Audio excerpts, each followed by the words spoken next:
13. And I believe it goes to 14, 15, 16, 17, 18. So this is, I know for sure this one is 2016. This one is 2016. And I'm not going to show my details in it, but I didn't start decorating it until recently. This one has a sticker of Ren from Free, and that's when I started decorating it. This one has much more decorations on the back too. This is when I was really into Iwashimushi pedal, and this one actually travels with me to Japan. It's my favorite one. I'm not sure if I should show the interior. You can tell, like, there is, and I got this drawing from Cola Squid, who draws manly men doing manly things.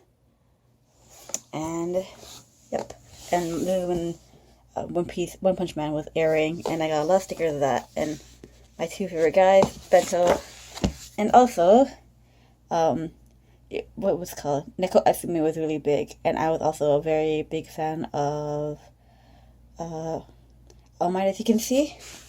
And that continued on to 2017, when Voltron was really big.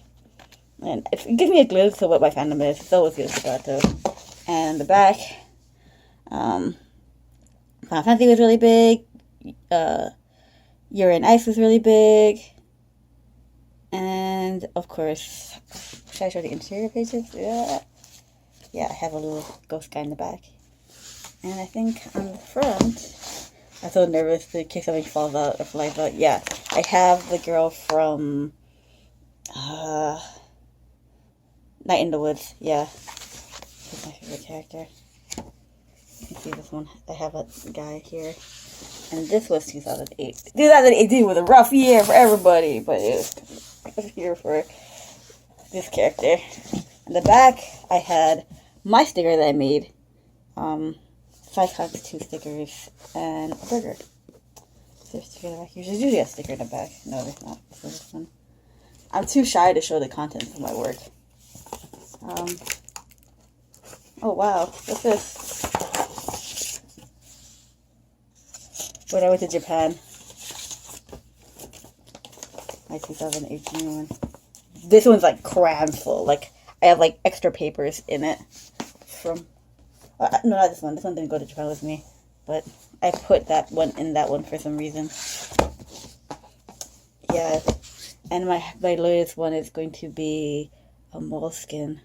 So if you're interested in buying planners, I don't recommend going... If you're like crazy busy like I am, I don't recommend going with the Passion Planner. Unless you're reducing what you're doing overall and really focusing, I would suggest you go with a Passion Planner. This is like an example of my notes, and this is like a 2017 one. They've definitely become more astringent. Like, I have certain things I have to absolutely be done in time, and that is how I stay organized. I'm pretty organized, but lately, because I'm responsible for my sister-in-law and the kids, I don't have the space to be selfish and just be like, okay, my time is 100% my time. Whereas in, like, my time would be 100% my time ideally, but I have to have flexibility to take in the kids. Or, like, if my mom is sick, she can lie down and I'll be watching the kids for a bit.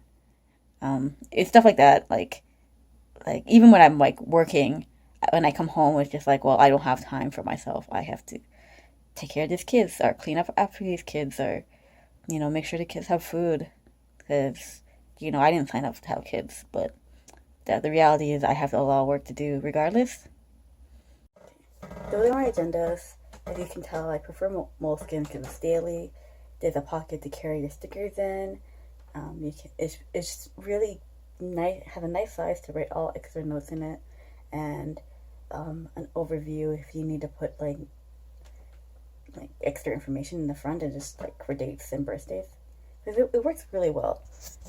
Aside from that, I prefer, I don't know, like, I've been looking into getting another moleskin, but right now they're like $30. And usually I buy them off Indigo. So if they don't have an Indigo stores, I'll see what I'll do. Maybe I'll go to Bujo.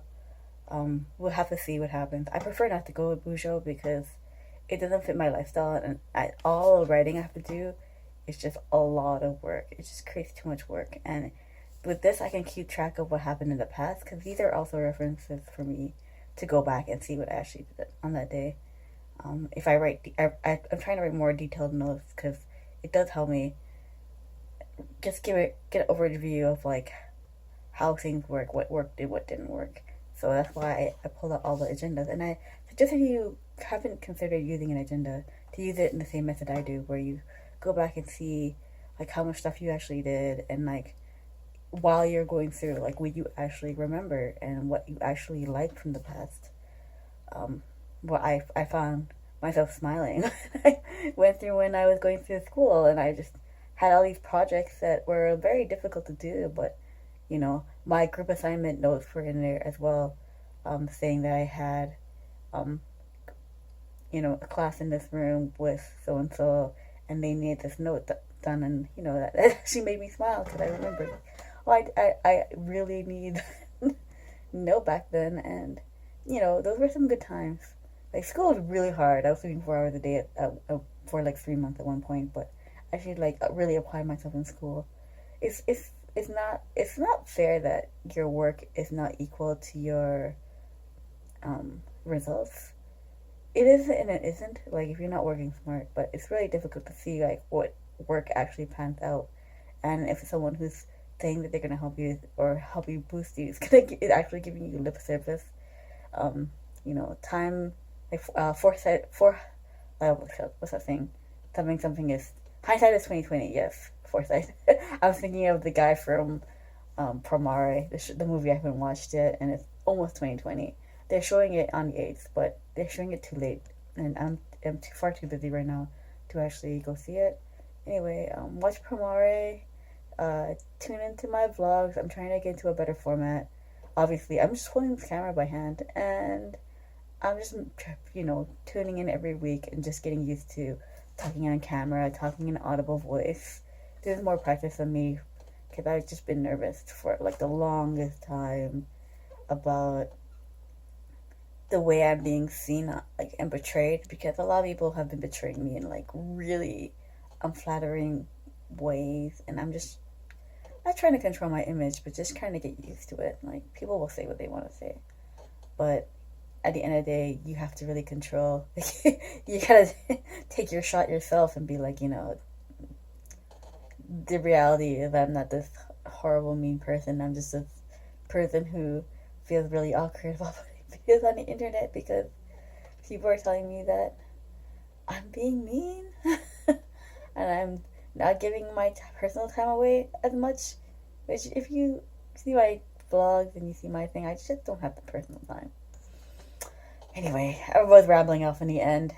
I'm just trying to get used to just being more emotionally open and open in general. Alright, thanks for tuning in. Tomorrow's day 4, and we'll see what happens. I'm just trying to get back on the horse and steer the horse in the direction I wanted to go. And as I said before, work doesn't also equal as results. You just need to invest in the right things, and hopefully I've invested in the right things, and everything will turn out. Anyway, see you on day 4.